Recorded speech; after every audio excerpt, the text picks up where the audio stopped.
Welcome back to the reading of Peter Pan. It is I, once again, Mrs. Darling, and I'll be reading again Chapter 2, The Shadow.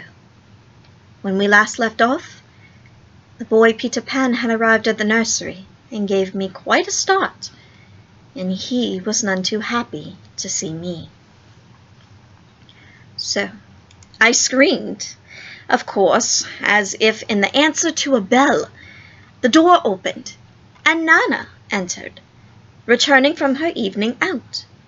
She growled and sprang at the boy, who leapt lightly through the window. And again I screamed, but this time in distress for him, for surely he would be killed from a 30-foot drop. And I ran down into the street to look for the poor little body, but it was not there. I looked up, and in the black night I could see nothing but what I thought was a shooting star. I returned to the nursery, and I found that Nana had something in her mouth, which proved to be the boy's shadow. As he leapt at the window, Nana had closed it quickly, too late to catch him, but his shadow had not the time to get out. Slam went the window and snapped it off. You may be sure I examined the shadow carefully, but it was quite the ordinary kind. Nana had no doubt of what was the best thing to do with this shadow. She hung it out the window, meaning, he is sure to come back for it. Let us put it where he can easily get it without disturbing the children. But I, unfortunately, could not leave it hanging out of the window. It looked so like the washing and lowered the whole tone of the house. I thought of showing it to Mr. Darling, but he was totting up winter greatcoats for John and Michael, with a wet towel around his head to keep his brain clear. It seemed a shame to trouble him. Besides, I knew exactly what he would say. It all comes from having a dog as a nurse. So I decided to roll the shadow up and put it away carefully in a drawer, until a fitting opportunity came for me to tell my husband. And of course, an opportunity came a week later, on that never-to-be-forgotten Friday.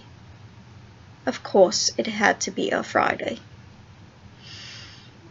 I ought to have been specifically careful on Fridays, I would say afterwards to my husband, and perhaps while Nana was on the other side holding my hand. No, no, my darling, Mr. Darling had always said, I am responsible for it. I, George Darling, did it. Mea culpa, mea culpa. He had had a classical education. Thus we sat night after night recalling that fatal Friday, till every detail of it was stamped onto our brains and came through on the other side like the faces of a bad coin. If only I had not accepted that invitation to dine at 27, I would say. If only I had not poured my medicine into Nana's bowl, said Mr. Darling. And if only I had pretended to like the medicine. That was what Nana's wet eyes would say. But my liking for parties, and George's liking for gift of humor, and Nana's touchiness about trifles. One or more of us would break down altogether. Nana, at the thought, it's true, they ought to not have had a dog as a nurse. And it was many a time like this when Mr. Darling would put a handkerchief to Nana's eyes. That fiend, Mr. Darling would cry, and Nana's bark was the echo of it. But I never upbraided Peter. There was something in the right-hand corner of my mouth that wanted me to not call Peter names. We would sit there in the empty nursery, recalling fondly every smallest detail of that dreaded evening.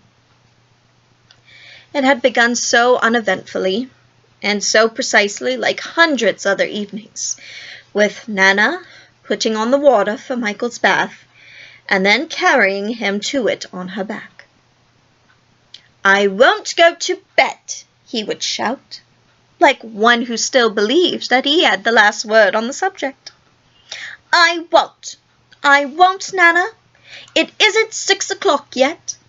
Oh dear, I shan't love you any more, Nana. I tell you I won't be bathed. I won't. And then I had come in, wearing my white evening gown. I had dressed early because Wendy so loved to see me in my evening gown, with the necklace that George had given me, and I was wearing Wendy's bracelet on my arm. I had asked her for the loan of it, and Wendy did love to lend her bracelet to me. I found my other 2 older children playing as myself and father on the occasion of Wendy's birth, and John was saying, "I am so happy to inform you, Mrs. Darling, that you are now a mother," in just such a tone as Mr. Darling himself may have used on the real occasion. And Wendy had danced with joy, just as I had done. Then John was born, with the extra pomp that he conceived due to being the birth of the first male. And Michael had returned from his bath and asked to be born next. But John said brutally that they did not want any more. Michael had nearly cried. "Nobody wants me," he said, and of course I could not stand that. "I do," I said. "I so want a 3rd child." "Boy or girl?" asked Michael, not too hopeful. "Boy," I said. And then he leapt into my arms. Such a little thing for myself, Mr. Darling, and Nana to recall now, though not so little, as if that was to be Michael's last night in the nursery. We go on with our recollections. "It was then that I rushed in like a tornado, wasn't it?" Mr. Darling would say, scorning himself, and indeed he had been like a tornado. Perhaps there was some excuse for him. He, too, had been dressing for the party, and all had gone well with him until it came to his tie. It was an astounding thing to have to tell, but this man, though he knew about stocks and shares, had no real mastery of his tie. Sometimes the thing that yielded him without contest, and there were occasions when it would have been better for the house if he would just swallow his pride and used a made-up tie. It was such an occasion. He came rushing into the nursery with the crumpled little brute of a tie in his hand. "Why, what is the matter, father dear?" "Matter!" he yelled, and he really yelled. "This tie, it will not tie." He had become dangerously sarcastic. "Now it's around my neck, around the bedpost. Oh, yes, 20 times I have made it up round the bedpost, but around my neck, oh, no. Oh, dear, no. Begs to be excused." He thought I was not sufficiently impressed, so he went on sternly. "I warn you of this, mother, that unless this tie is around my neck, we don't go out to dinner tonight. And if I don't go out to dinner tonight, I never go to the office again. And if I don't go to the office again, you and I starve, and our children will be flung onto the streets." Even then I was placid. "Let me try, dear," I said, and indeed that was what he had come in to ask me to do. And with my nice cool hands I tied his tie for him, while the children stood around to see if their fates were decided. Some men would have resented me for being able to do it so easily, but Mr. Darling had far too fine a nature for that. He thanked me carelessly, and at once forgot his rage, and in another moment was dancing around the room with Michael on his back. Oh, how wildly we romped! But it was our last romp, and I still remember Michael suddenly saying, "How did you get to know me, Mother?" They were rather sweet. They were ours. And now they're gone. The romp had ended with the appearance of Nana, and most unluckily, Mr. Darling collided against her, covering his trousers with hairs. And they were not only his new trousers, but they were the first he had ever had with braid on them. And he had to bite his lip to prevent the tears from coming. So of course I brushed him, and he began to talk again about it being a mistake to have a dog for a nurse. Now, George, Nana is a treasure, I assured him. No doubt. But I have an uneasy feeling at times that she looks upon the children as puppies. Oh, no, dear one, I'm sure she knows that they are people. I wonder, Mr. Darling said thoughtfully. I wonder. It was an opportunity, I felt, for telling him about the boy. At first he pooh-poohed the story, but he became thoughtful when I showed him the shadow. It is nobody I know, he said, examining it carefully, but it does look like a scoundrel. We're still discussing it, you remember, said Mr. Darling, when I came in with Michael's medicine. You should never carry a bottle in your mouth again, Nana, and it was all my fault. Strong man as he was, there was no doubt that he had behaved rather foolishly over the medicine. If he had a weakness, it was for thinking that all of his life he had taken medicine boldly. So now, when Michael dodged the spoon in Nana's mouth, he said, reproving, "Come on, Michael, be a man." I won't, Michael said naughtily. I had left a room to go get him a chocolate, and Mr. Darling thought this showed want for firmness. Mother, don't pamper him, he would call after me. But he continued, Michael, when I was your age, I took medicine without a murmur. I said, thank you, kind parents, for giving me bottles to make me well. He really thought this was true. And Wendy, who was now in her nightgown, believed it also, and she said to encourage Michael, That medicine you sometimes take, Father, it's much nastier, isn't it? Ever so much nastier, Mr. Darling said bravely, and I would take it now as an example to you, Michael. Only I had lost the bottle. He had not exactly lost it. He had climbed in the dead of night to the top of the wardrobe and hidden it there. What he did not know was that faithful Eliza had found it and put it back on his washstand. I know where it is, Father, Wendy cried, glad to be of service, and I'll bring it. And she was off before he could stop her. Immediately his spirits sank in the strangest way. John, he said, stuttering, the most beastly stuff. It's that nasty, sticking, sweet kind.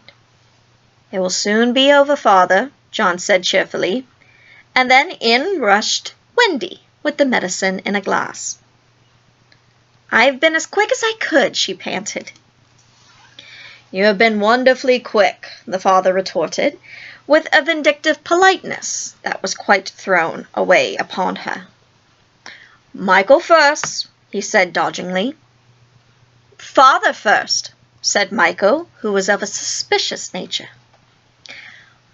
I shall be sick, you know, Mr. Darling said threateningly. Oh, come on, Father, said John. Hold your tongue, John, his father rapped out. Wendy was quite puzzled. I thought you took it quite easily, father. That is not the point, he retorted. The point is that there is more in my glass than in Michael's spoon. His proud heart was nearly bursting. And it isn't fair.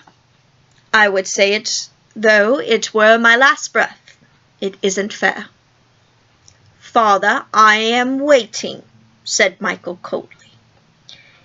It's all very well to say you are waiting. So am I. Father's a cowardly custard. So are you a cowardly custard. I am not frightened. Well, neither am I frightened. Well, then take it. Well, then you take it. Wendy had a splendid idea. Why don't both take it at the same time? Certainly, said Mr. Darling. Are you ready, Michael? Wendy gave the words 1, 2, 3, and Michael took his medicine. But Mr. Darling slipped his behind his back. There was a yell of rage from Michael, and an "Oh, father!" Wendy exclaimed. What do you mean by "Oh, father"? Mr. Darling demanded. Stop that row, Michael. I meant to take mine. I missed it. It was dreadful the way all three were looking at him, as if they did not admire him.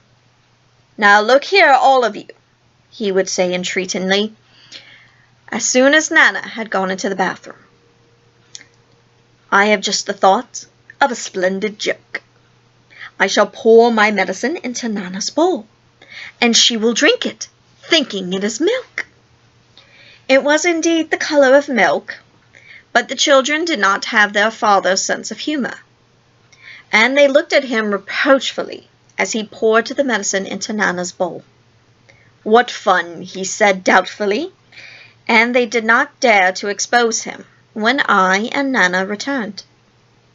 Nana, good dog, he said, patting her. I have put a little milk into your bowl, Nana. Nana wagged her tail and ran to the medicine and began lapping it up. Then she gave Mr. Darling such a look, not an angry look. She showed him the great red tear that makes us so sorry for noble dogs, and then crept into her kennel. Mr. Darling was frightfully ashamed of himself, but he would not give in.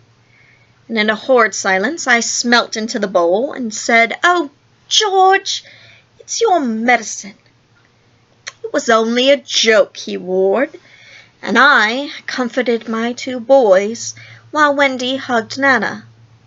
Oh, much good, Mr. Darling said bitterly, my wearing myself to the bone, trying to be funny in this house. And still Wendy hugged Nana. Oh, that's right, he shouted. Coddled her. Nobody coddles me. Oh, dear, no. I'm only the breadwinner. Why should I be coddled? Why? Oh, George, I entreated him, not so loud. Liza will hear you. Well, let her, he answered recklessly. Bring in the whole world. But I refuse to allow that dog to lord it in my nursery for an hour longer. And the children wept, and Nana ran to him beseechingly, but he waved her back. He felt he was a strong man again. In vain, he cried. The proper place for you is in the yard, and there you go to be tied up this instant. George, I whispered, remember what I told you. Remember what I told you about the boy. But alas, he would not listen. He was determined to show who was the master in the house, and when commands would not draw Nana from the kennel, he lured her out with honeyed words, then seized her roughly and dragged her from the nursery. He was ashamed of himself, and yet he did it. It was all owing to his too affectionate nature, which craved for adoration. When he had tied her up in the backyard, the wretched father went and sat in the passage with the knuckles to his eyes. In the meantime, I had put the children to bed in unwonted silence and lit their lights. They could hear Nana barking, and John whimpered. It is because she is chained up in the yard. But Wendy was wiser. That's not Nana's unhappy bark, she said, little guessing as to what was to come. That is her bark when she smells danger. Danger. Are you sure, Wendy? Oh, yes. I quivered, and I went to the window. It was securely fastened, and I looked out, and the night was peppered with stars. They were crowding around the house, as if curious to see what was to take place there. But I noticed not any of this, nor that one or two of the smaller stars had winked at me.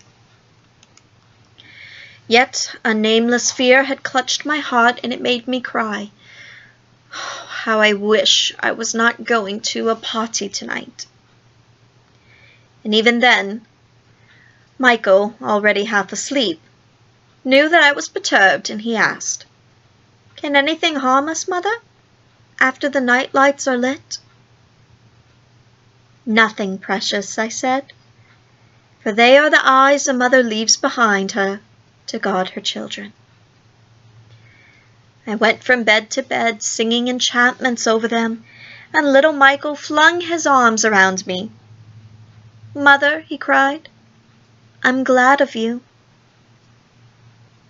And those were the last words I was to hear from him for a very long time. The house on number 27 was only a few yards distant, but there had been a slight fall of snow, and Mr. Darling and I picked our way over it deftly so as not to soil our shoes. We were already the only persons in the street, and all the stars were watching us. Stars are beautiful, but they may not take an active part in anything. They just look on forever. It is a punishment put on them for something they did so long ago, that no star knows what it was. So the older ones have become glassy-eyed and seldom speak. Winking is the star language. But the little ones still wonder. They are not really friendly to Peter, who has a mischievous way of stealing up behind them and trying to blow them out. But they are so fond of him that they were on his side tonight, and anxious to see us grown-ups out of the way. So as soon as the door of 27 closed on Mr. Darling and myself, there was a commotion, and the smallest of all the stars in the Milky Way screamed out, "Now, Peter!" And that is the end of chapter 2. We'll be back with chapter 3 of the story, but until then, rest well, my darlings, and please stay safe.